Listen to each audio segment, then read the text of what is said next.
Okay, the first question is, why did you decide to be a producer and a director of documentary instead of fiction? I mean, it's much more easy to make a fiction documentary.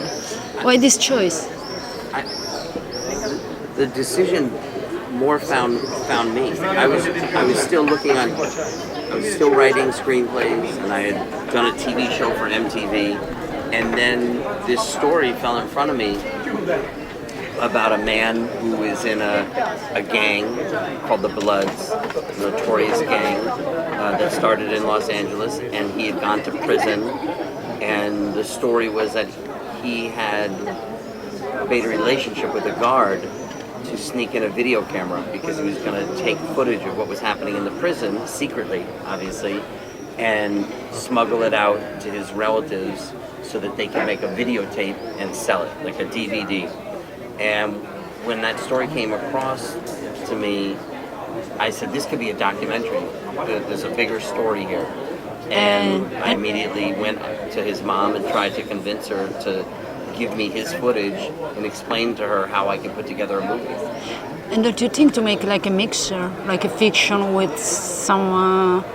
No, do you mean, should I want to make a fictional version of that story? Yes, maybe mixed with... No, I mean, I immediately, when I started to put the film together, I thought someone could maybe adapt this into a Hollywood movie because it's very dramatic and there's very strong characters, very clear characters. The person in prison, his bunkie, which means like his roommate who is also in a gang, the warden, there's one guard in particular, the mom, he has a daughter. So it was very clear that that there was a story, a Hollywood story there. But I saw it as a documentary. And what happened after that? I mean, you put the money to So what happened is that I finally convinced her that not to just go and make something that they sell on the street in the neighborhoods, which happens in the black communities a lot. They make films. They're not, those communities aren't really being serviced by Hollywood, so they make their own films and distribute it in their own neighborhoods, the urban community in the bigger cities in the U.S. Some of their stories aren't being told, so they find ways in that, filmmakers in those communities find ways to make movies and sell it. They call them street DVDs. And they sell them on the street or they sell them in stores in those particular neighborhoods. Does it work? I mean, I don't know if they make a living full time, but there is a small market. There is a market for it. Okay. And so, for me, once I convinced her, then it was my own money I put into it.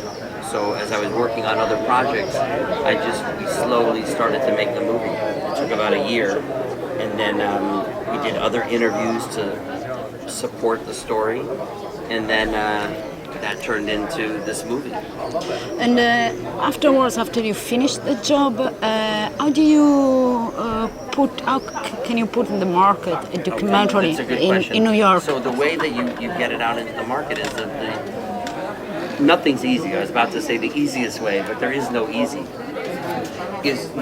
But one way is to try and get the film into a film festival. And that gives it an exposure. And some of the festivals, Sundance, Toronto, Tribeca to some extent, Berlin, they have distributors that come looking for films. So if let's say every year there are 1,500 or 1,000 documentaries made. How many again? Let's say maybe 1,000. Let's say there are 1,000 documentaries made every year. I think there's actually more. All over the world. All over the world. The distributors count on the festivals to sort of be the first filter. Okay. To see what's worth distributing. So if there are 1,000 films, maybe 50 play at a festival, and the distributors watch those 50 and go, okay, this must be the best 50. Let me see if there's something there that I could do that would be good in the marketplace. So that's one way, is to get that exposure. So that's one way.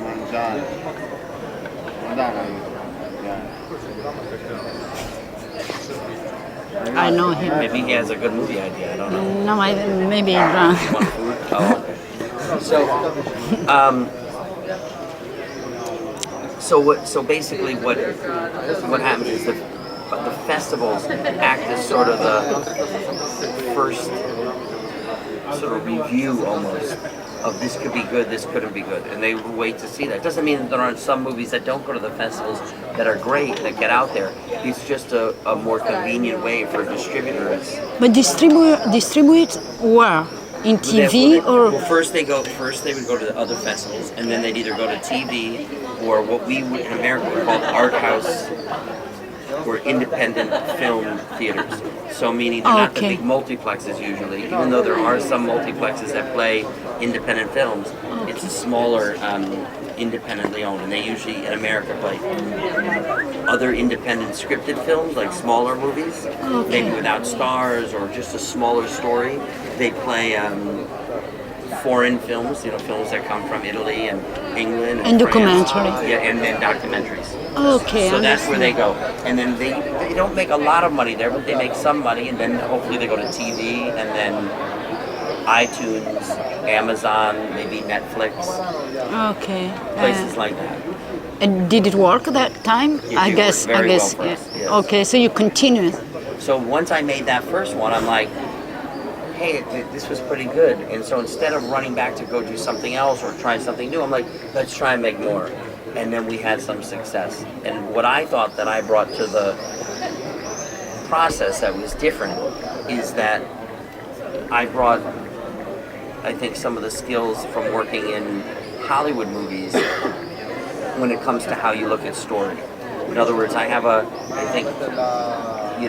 somewhat of a strong ideas about how a particular story works in the movie format, whether it's a documentary or a scripted, as long as it's a narrative. It's an intuition you have. I mean, you can recognize. I think I've watched a lot of movies. I've studied movies. I've been around the making of movies. I've been around some great filmmakers, directors, and producers, writers, editors, and filmmaking is making choices, and so I see why you make choices. Now, sometimes you make the wrong choice, and sometimes you might make a selfish choice. I just want this to be here, even though maybe in your heart it's not the right thing for the bigger audience, but without it in the movie, for you, why is there a movie?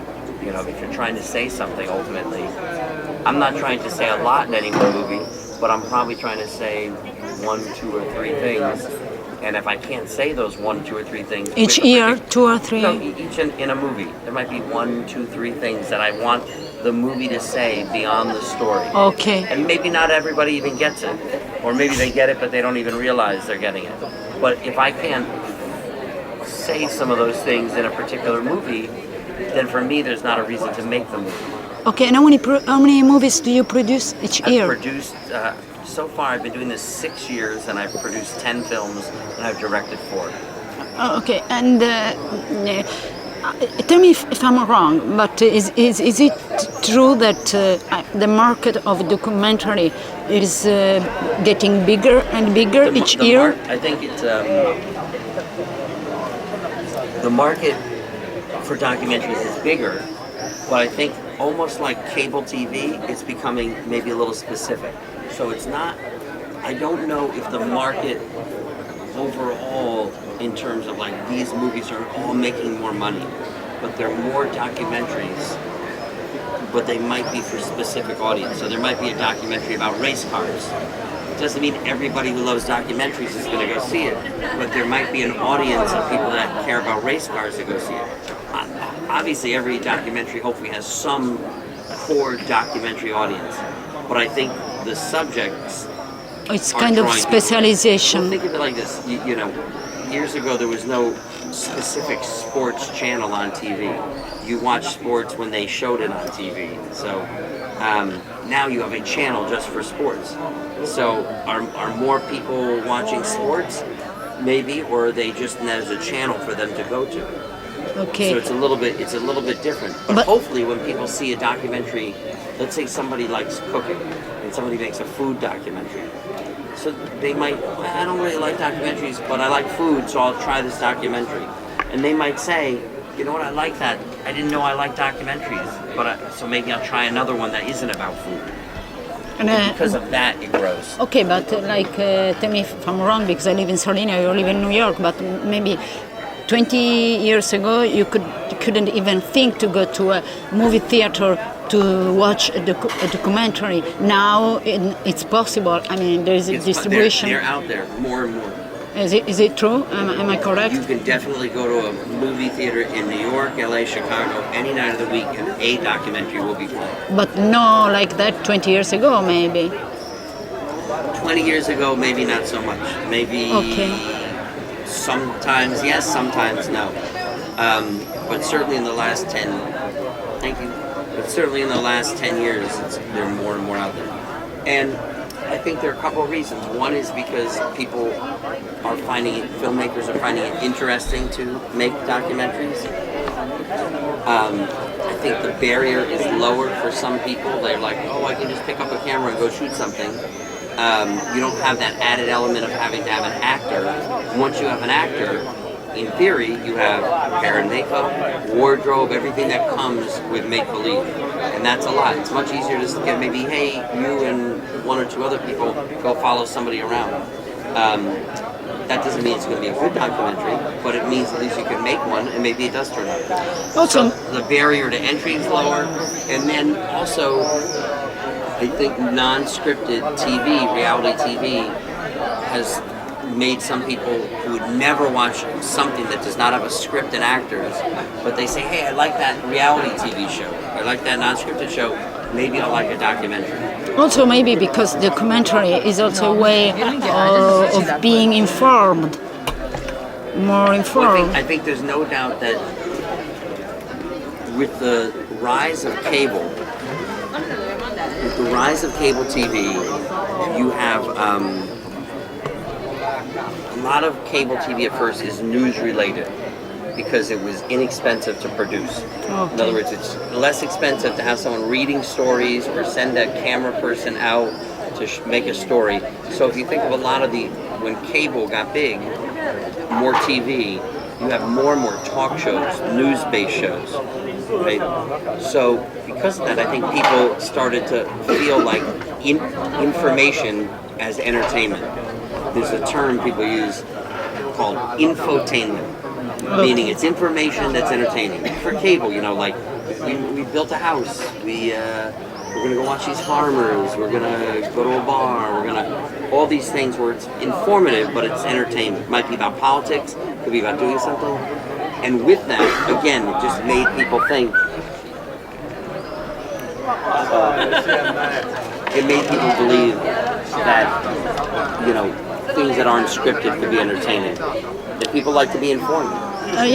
People like to be informed. But I think there's two sides. There are people that like to go to documentaries, and it's almost like an essay.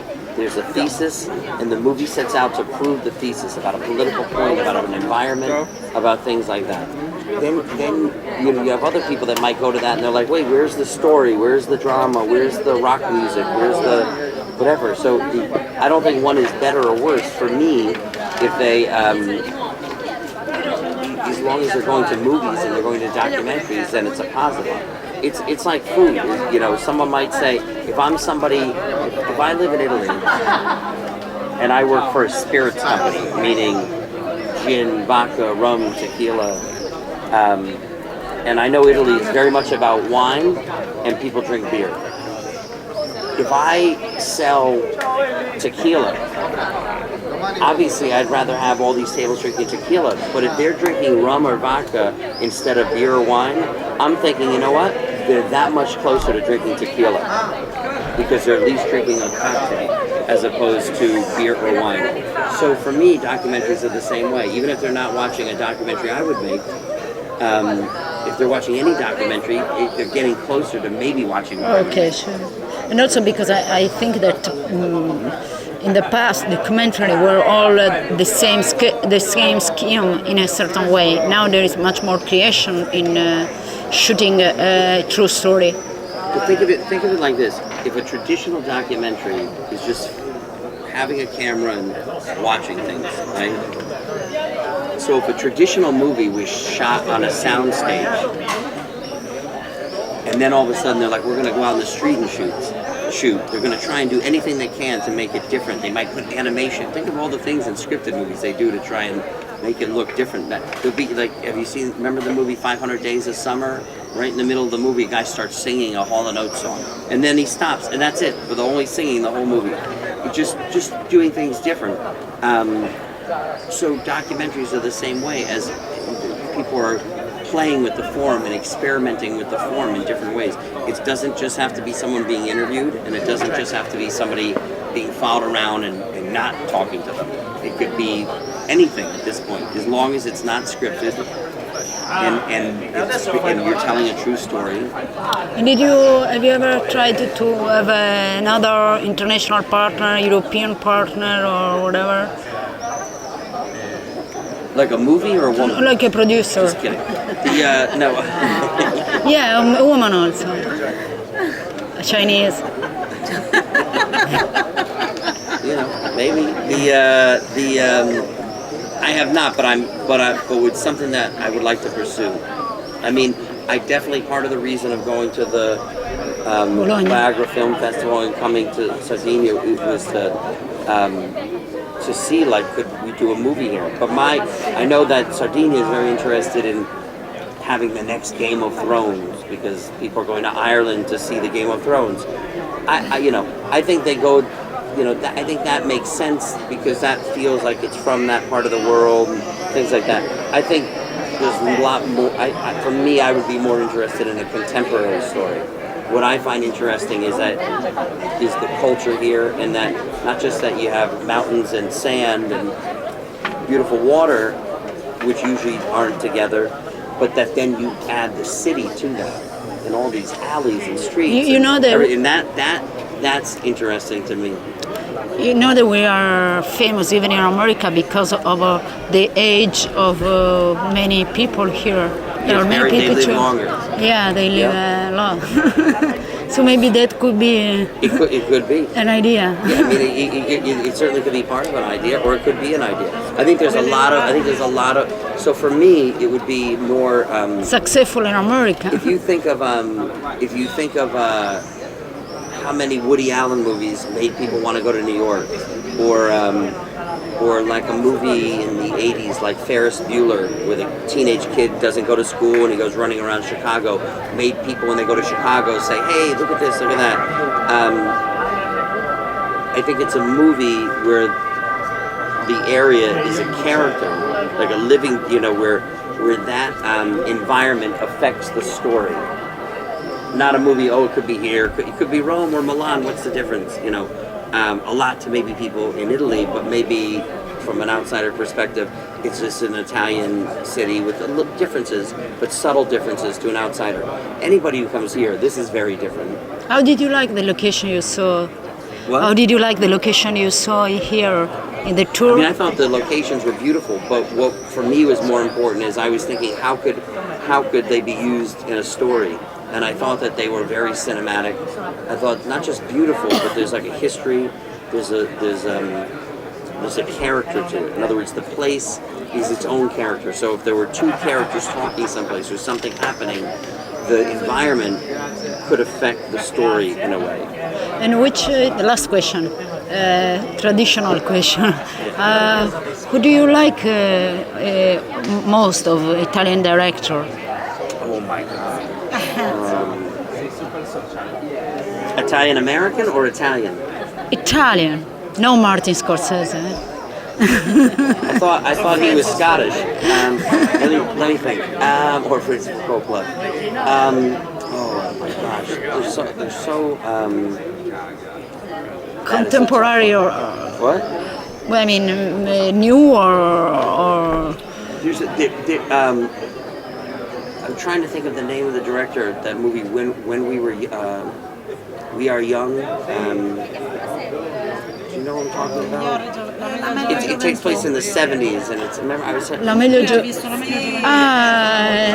la meglio gioventù, chi è la meglio? Non era stop, ma che non ce lo stiamo guardando. It's like a few years ago. It was on TV here, but it played in movie theaters. This is Our Youth, or something like Why that. did you like La Meglio? Why do you like so much La Meglio Gioventù? It's about, why did you like so much? It's about Italian history, La Meglio Gioventù, no? What I like about Oh, Giordana. I love that. And what was the movie?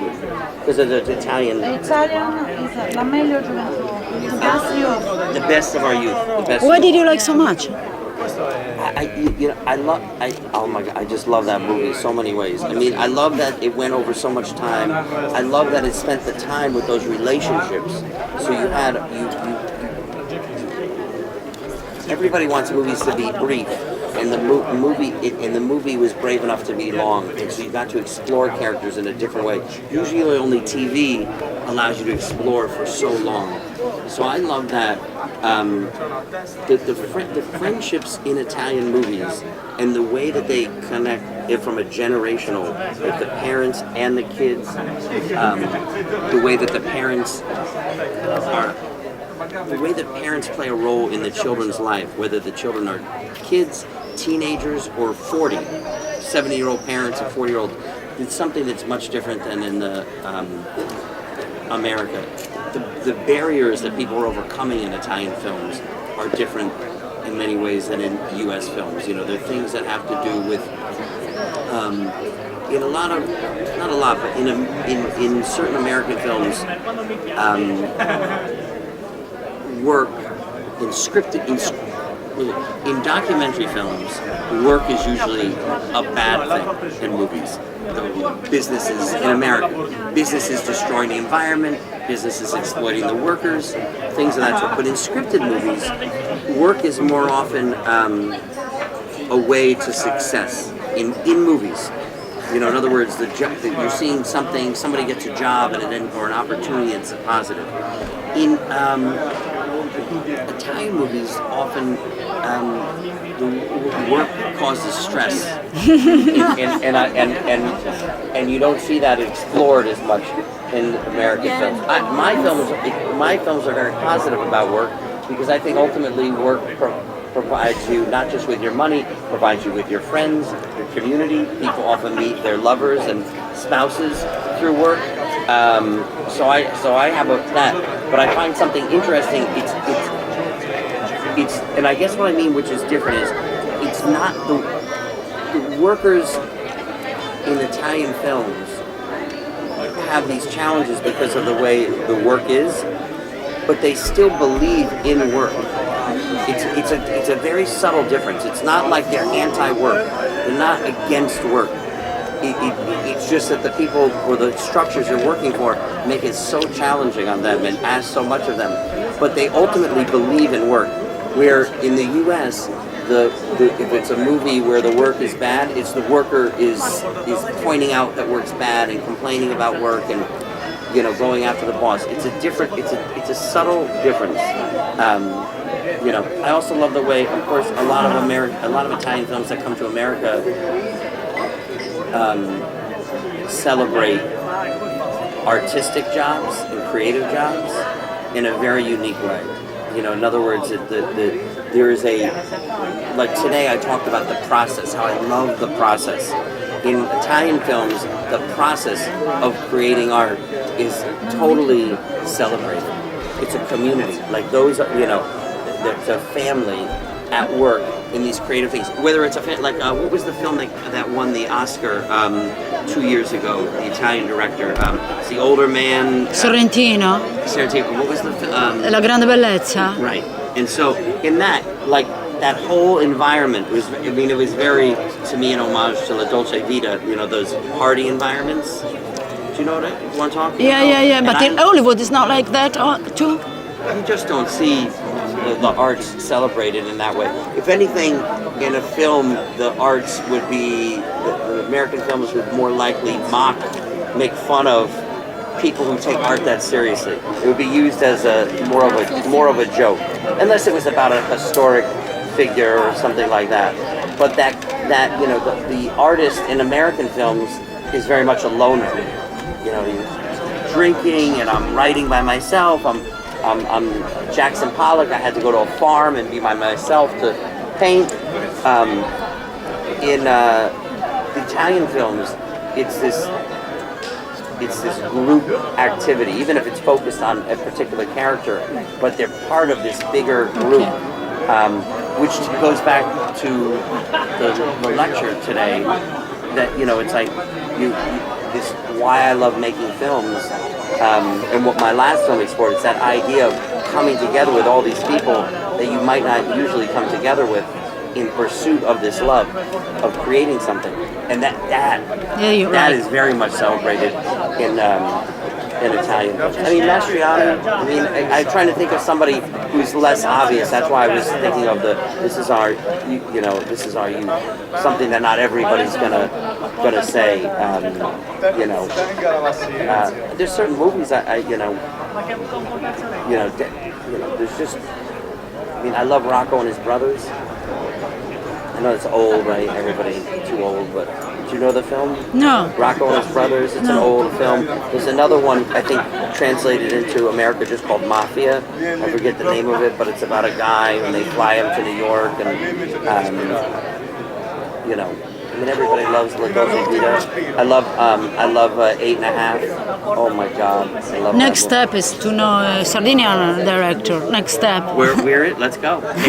You know what? You know who? You missed it. I just proposed. And she said no, so I'm not in the mood for music, but thank you. Grazie. Sardinian director. What I would say is, based on what I've learned here, if a great Sardinian director is to rise into the Italian film community in the next few years, I believe it will be a woman. I believe if there's a great Italian director to come from here soon, it will be a woman. Why? Why? There's something strong about the women here, and I just feel that for somebody to tell a story from here, as an outsider, I think there's advantages because you feel like that. I feel like the story here is a story of women. All right. Okay. Thank you. Because who is the great Italian female director? There isn't. So that's my point. The first great Italian female director is going to come from Sardinia. From here. All right. Okay. Thank you.